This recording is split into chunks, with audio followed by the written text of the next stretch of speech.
Hey everyone, Adrian here, and if you want to learn why inspiration folders are so valuable and even important, keep on watching. So I'm going to preface this by telling you a bit of a story, as I think some of you may find you've at least started doing this in part for a long time without realizing it, and there may be value in looking back a moment first. As a kid, when I wasn't doing schoolwork or extracurricular stuff, I'd be drawing, reading, or playing games. And those latter two are actually really important to note. The bulk of reading for me was honestly mostly composed of encyclopedias in the house, looking at geographic maps and details about countries in the world, and science books, especially this anatomy book.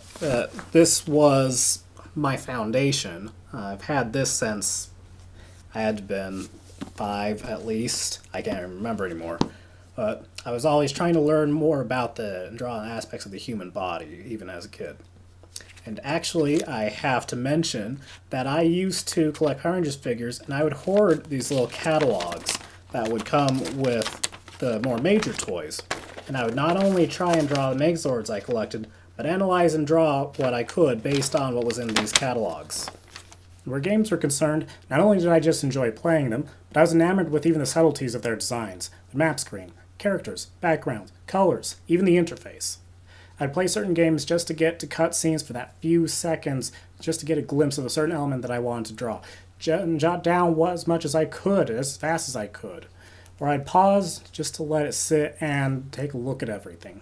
Heck, I had, still have, an obsession with how they presented their information, inventory screens, stats, and I drew those things repeatedly too. And above all else, instruction booklets. These were gold mines, as they usually had artwork related to the games, or even if it was in grayscale. If there was color, even better. The thing is, I didn't realize it until more recent years as I got more serious about art, but I was building my own form of inspiration folder, a visual library of things that interested me, that I wanted to draw, and recognized that I needed to have them as reference to draw them right. And that's where I come to present day. If you're an aspiring artist, and that includes music, heck, your playlists in your iTunes, Spotify, the like, with the power of the internet in front of you, you should have folders where you place copies of art and from artists that you admire, who seem to have nailed down details that you're trying to grasp. For all it's worth, write down notes of what it is they seem to do across their pieces that catches your interest. Try to replicate some of their strokes, understand what it is that creates their style, rather understand why they do it, why it seems to work, potentially finding how it does or doesn't work with you. The sheer combination of qualities across those artists are basically your foundation for your art style. The unique molding of those 100 art quirks you like, everything you are. It's a combination of everything you've experienced.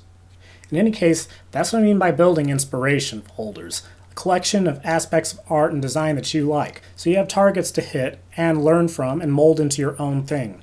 Consider looking back into the things you liked growing up.